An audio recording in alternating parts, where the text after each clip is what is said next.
ሰበር ዜና ታህሳስ 16 2018 ጤና ይስጥልኝ አድማጭ ተመልካቾች እንደምን አረፈዳችሁ። የሰዓቱን አበይትና ሰበር ዜናዎች ይዤ ቀርቤያለሁ። በቅድሚያም አርዕስተ ዜናዎቹን በማስቀደም ጀምራለሁ። የአማራ ፋኖ በጎጃም ታላቅ ጀብዱ ፈጸመ።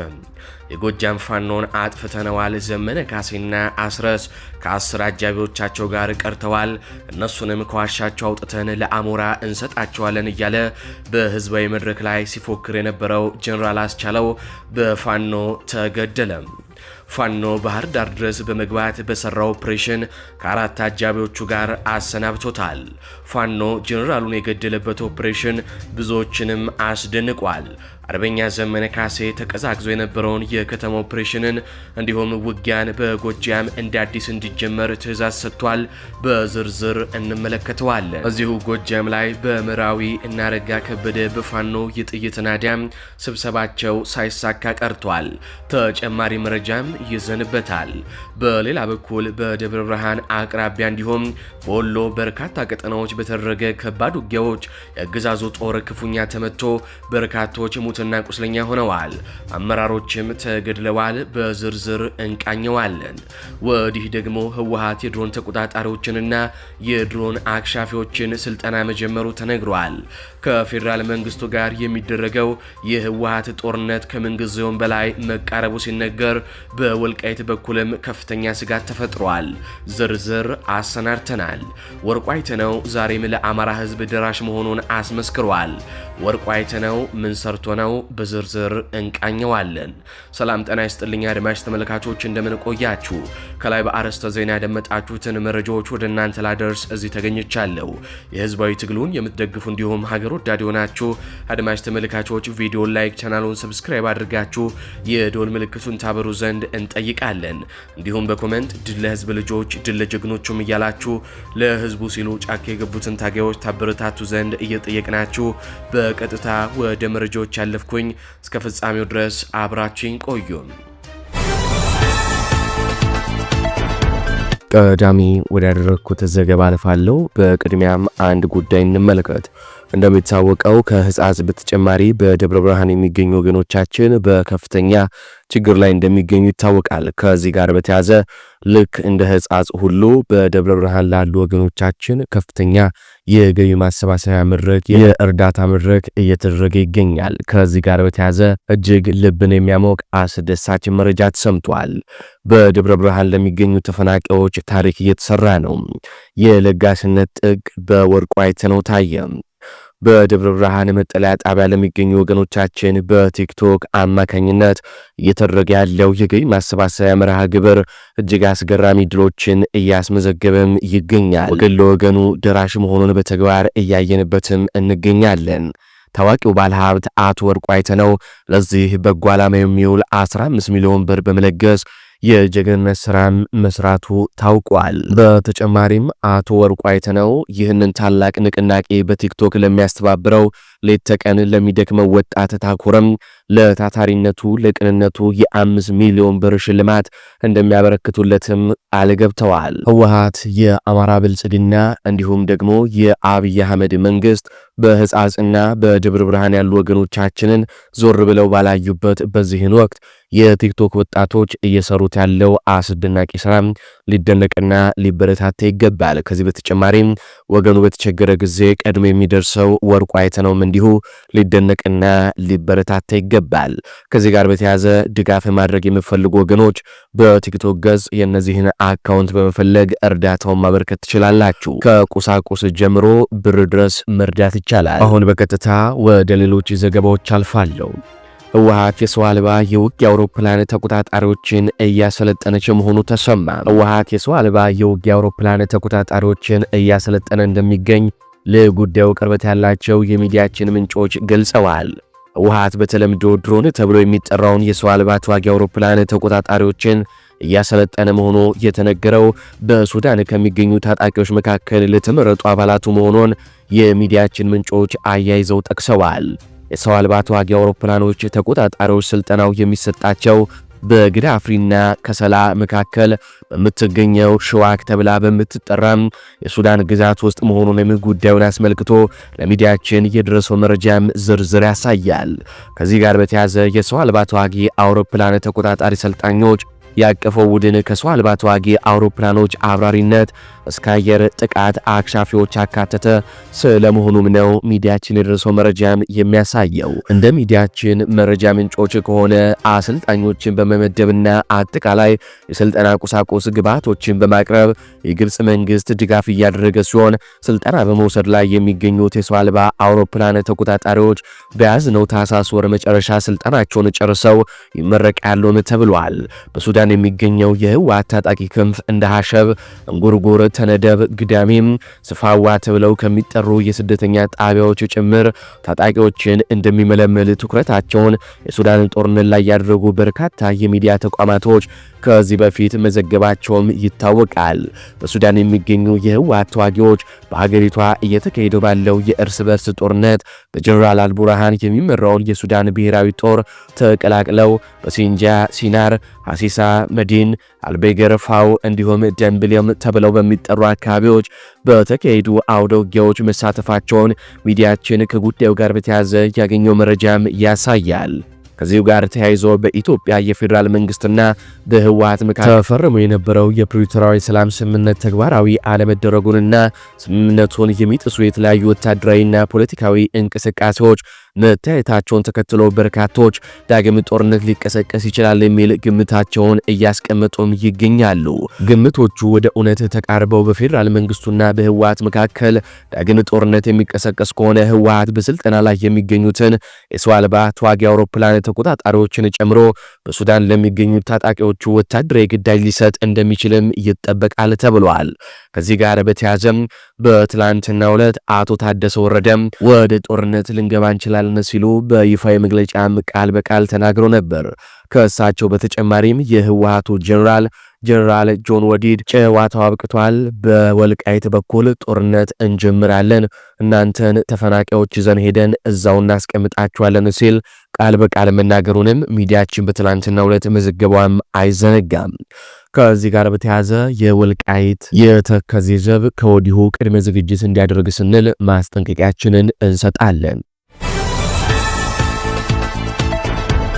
በቀጥታ ወደ ጦር ግንባር መረጃዎቻችን እናልፋለን። ከደብረ ብርሃን ከተማ በቅርብ ርቀት ፋኖ በፈጸመው የቦምብ ጥቃት በርካታ የአገዛዙ ወታደሮች ሙትና ቁስለኛ መደረጋቸው ታወቀ።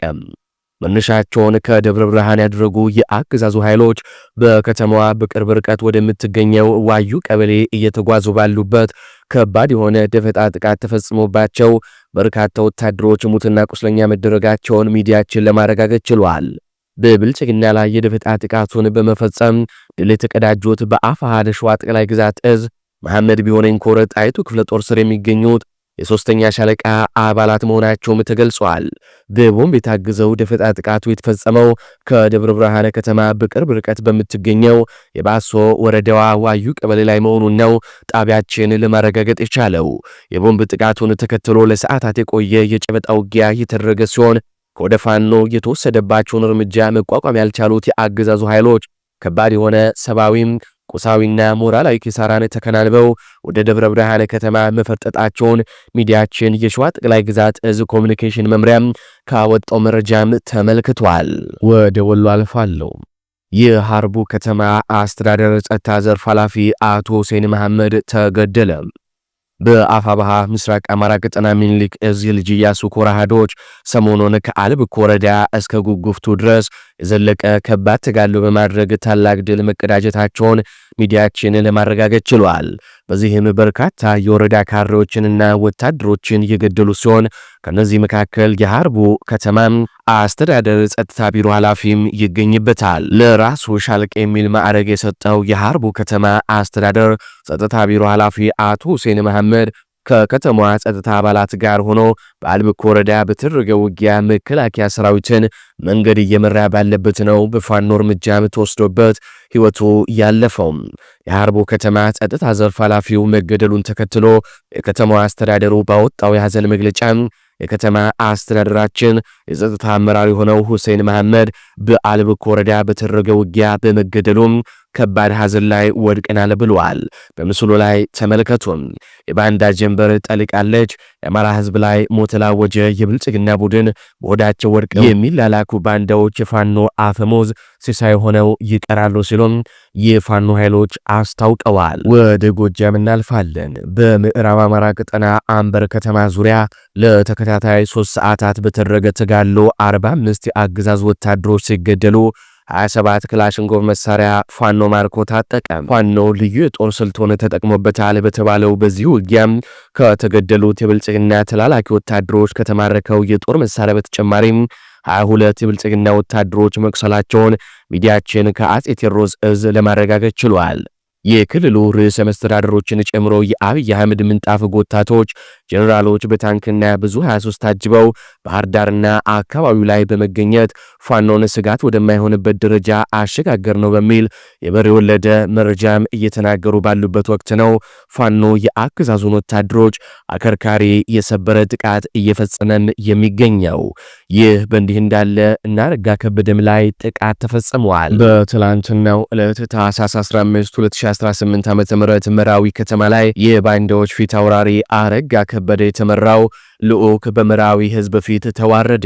የመራዊ ህዝብ አረጋ ከበደን ልዑክ በአዳራሽ ተገኝቶ አቀባበል እንዲያደርግና የአማራ ህዝብ ትግልን ጠልፎ የሚጠላ ሐሳብ እንዲሰነዝሩ ከአገዛዙ ጥሪ ቢደረግም ምቀኞቹ ግን አንድም የብልጽግና አመራር ለመቀበል ዝግጁ አይደለንም፣ እኛ የአማራ ህዝብ ትግል ቆስቋሽም ታጋይም ነን በማለት በራቸውን ዘግተዋል።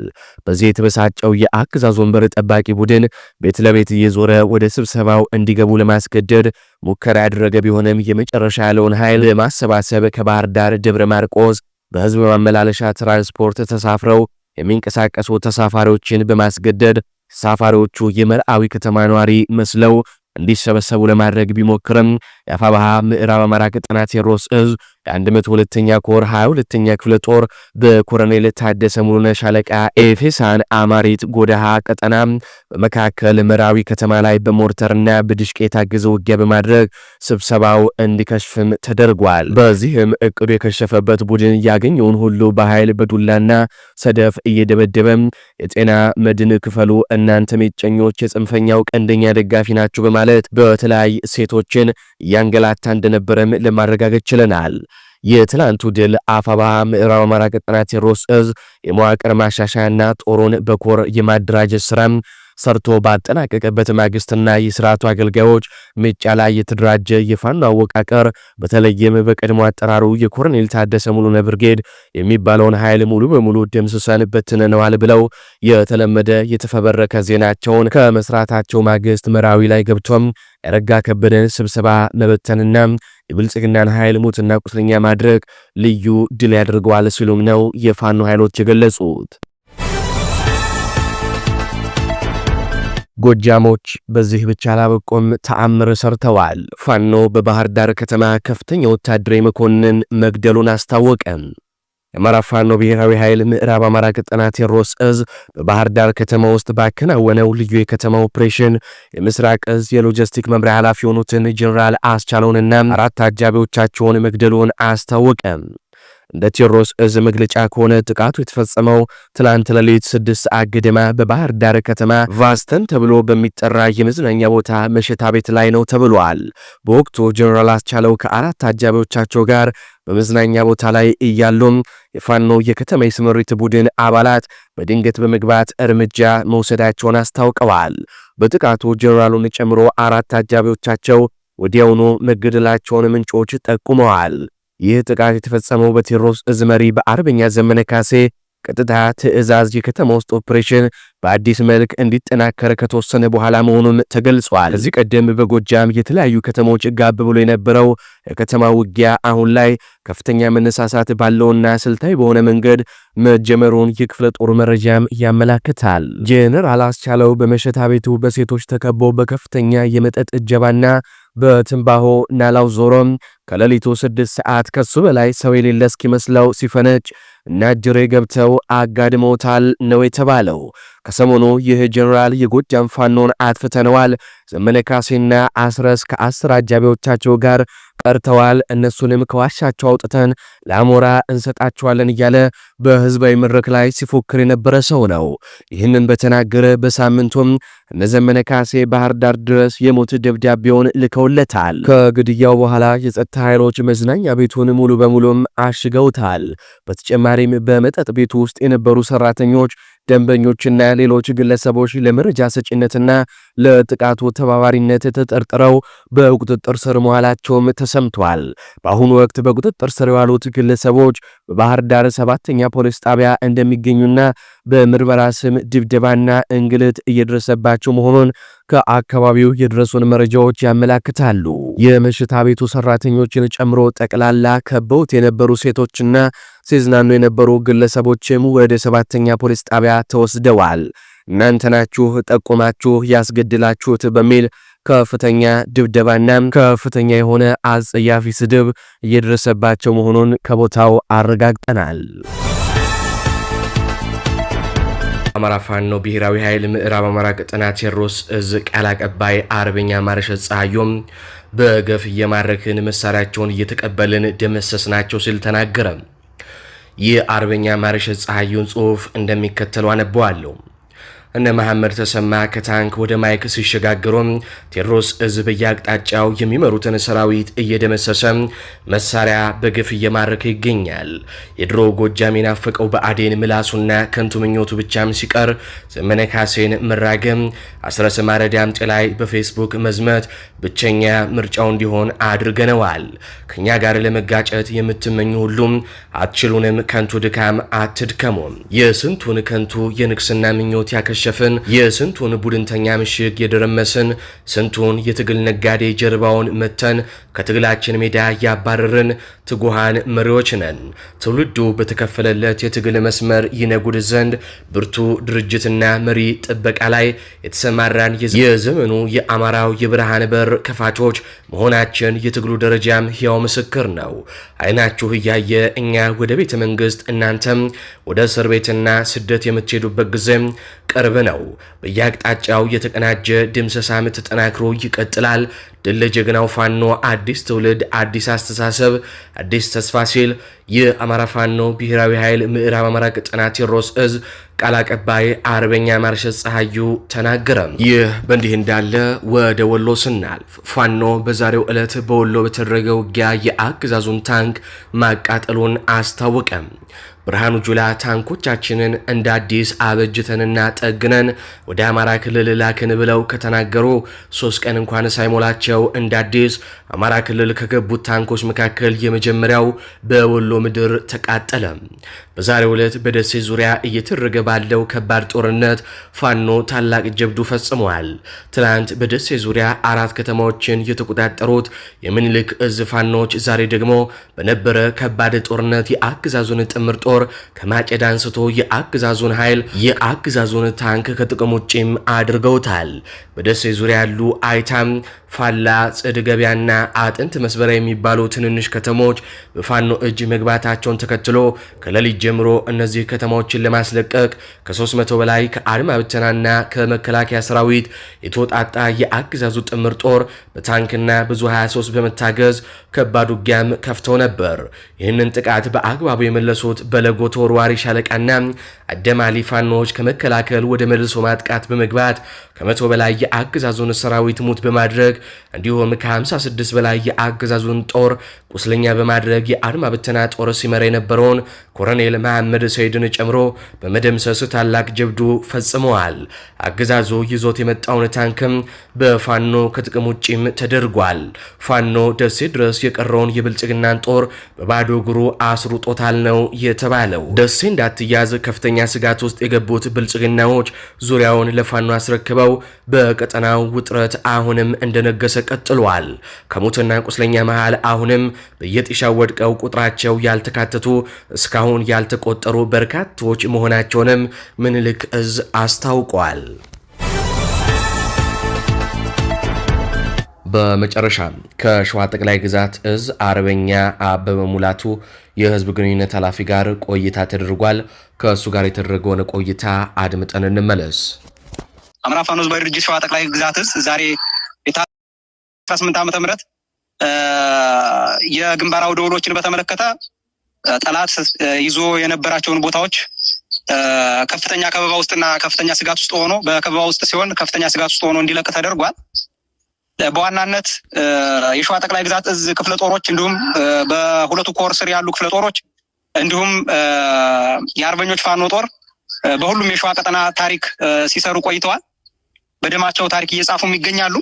እንግዲህ እነዚህ ሁለቱ አካላቶች በመጣመር ከሰሞኑ ሰፊ የወረራ እንቅስቃሴ እያደረገ የሚገኘውን የአገዛዙን ጥምር ጦር በመደበኛ ውጊያና ደፈጣ በመጣል ጠላት በሰፊው አቅዶት የነበረውን የወረራና የጭፍጨፋ እንቅስቃሴ እንዲሁም የዝርፊያ እቅድ በማዛባትና ይህንን እንቅስቃሴውን በመክታት ረገድ ጉልህ አስተዋጽኦ ወስደው እየታገሉ ያለበት ሁኔታ ነው ያለ እየታገልን ያለንበት ሁኔታ ነው ያለ።